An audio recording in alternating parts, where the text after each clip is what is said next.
Mientras se acerca el cambio de gobierno, la vida y la economía continúan en el país. Y a punta de coraje e imaginación, las micro y pequeñas empresas siguen ganándose un espacio. ¿Hay crédito para esta fuerza económica surgida de las entrañas populares? Yo creo que las microfinanzas en el Perú funcionan bastante bien y nos han demostrado un desarrollo espectacular en los últimos 4 o 5 años. Las microfinanzas se han expandido en el último quinquenio, de manera acelerada y entusiasta, al punto de convertir al Perú en uno de los países más exitosos en este terreno en toda América Latina. A marzo del 2006, las 80 entidades que otorgan microcréditos mantenían préstamos por una suma que supera los 1.400 millones de dólares.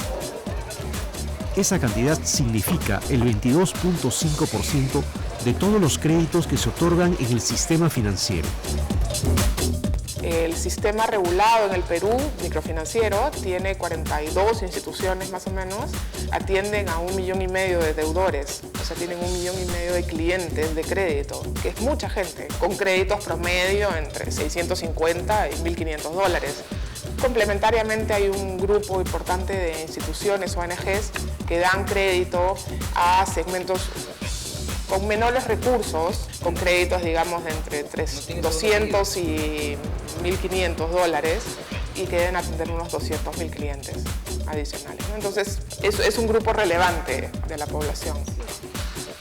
Entre las entidades reguladas están las cajas rurales, las cajas municipales, las pymes o entidades de promoción de la micro y pequeña empresa, Mi Banco, el Banco del Trabajo y algunos bancos de gran envergadura. Todas estas instituciones, incluyendo las cooperativas, conforman una red de cerca de 593 oficinas en todo el país. Se trata en suma de un vigoroso mercado crediticio que va casándose con la fuerza de las MIPES. Hay un desarrollo interesante porque las entidades de microfinanzas sobre todo se ubican en las regiones, no en Lima, lo cual ha llevado a dinamizar mercados regionales financieros, que es muy interesante.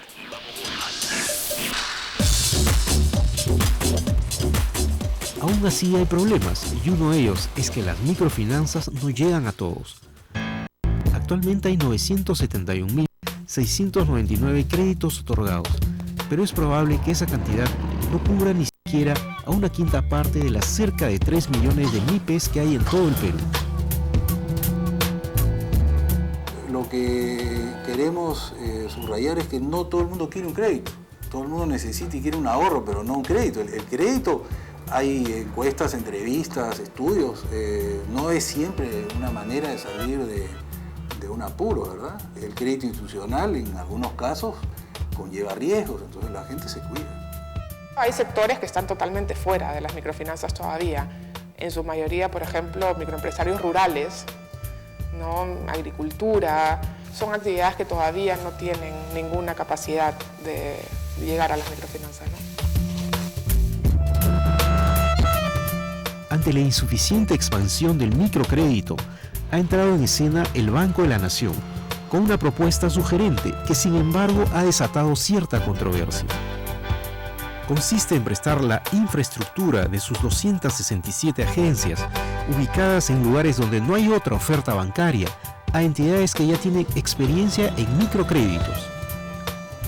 La entidad de microfinanzas va a llevar a Huancavelica, por ejemplo, a una lista de crédito 1, 2 o 3, ¿no?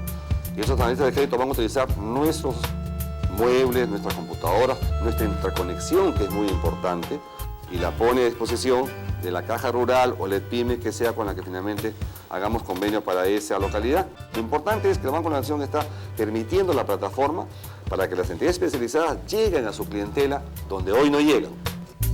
El riesgo es si ellos quieren directamente, ¿no? Tomar el riesgo, ¿no? Como una institución estatal.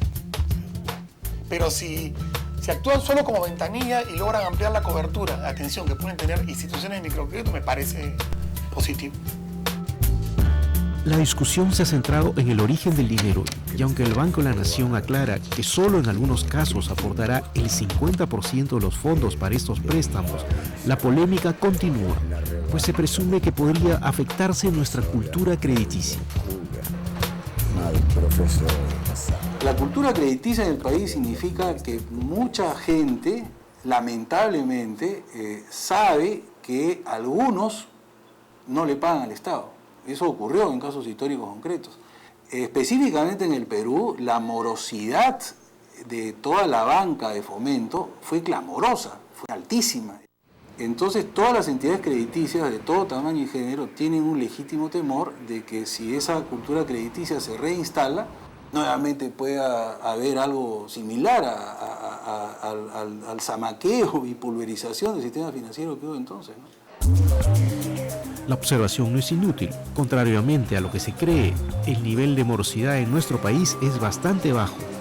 Apenas bordea el 5% en todo el sistema financiero, incluyendo a las microfinanzas. Los grandes bancos parecen haber percibido la fortaleza de este sector y ya lo consideran dentro de sus planes. El mío iniciar en el tema del riesgo, ¿no? La administración del riesgo, de tener el personal especializado ad hoc para el tema. Entonces, hemos ido creciendo poco a poco, gradualmente, y cuando tuvimos ese tema medido, controlado, ¿no? Con manejo especializado, ¿no? Ya crecimos fuerte en cobertura y nos hemos hecho sentir más, ¿no? en el mercado. Otro problema a resolver es que debido al bajo volumen de los préstamos, los intereses siguen siendo altos. Oscilan entre el 40 y el 60% anual, aunque tienden a bajar gracias a la expansión de los microcréditos. Adicionalmente, el sistema de solicitud de garantías tampoco termina de adecuarse a la nueva realidad. El tipo de garantías que la gente tiene para entregarle a la entidad microfinanciera para asegurar su crédito, ¿no? Dar la prueba de que sí lo van a pagar, es todavía bastante limitado, ¿no? Todavía seguimos pensando en esquemas muy tradicionales de garantías, propiedades, bienes de capital. Y la otra cosa es que las microfinanzas son básicamente un fenómeno urbano todavía en el Perú, ¿no?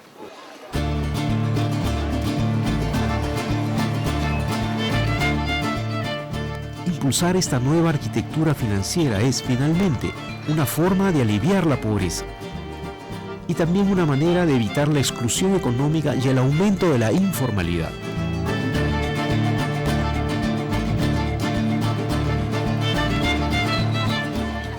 Las microfinanzas sí abren una puerta de integración económica, sí abren una puerta para procesos de formalización no agresivos, digamos, y sí ofrecen oportunidades para aquellos que tienen un buen negocio en mente. El gobierno entrante, que recoge algunas de estas propuestas en su plan de gobierno, debe diseñar una estrategia inteligente. Las MIPES necesitan esa vitamina financiera para seguir creciendo y para seguir siendo, a pesar de su modestia, el motor económico del país.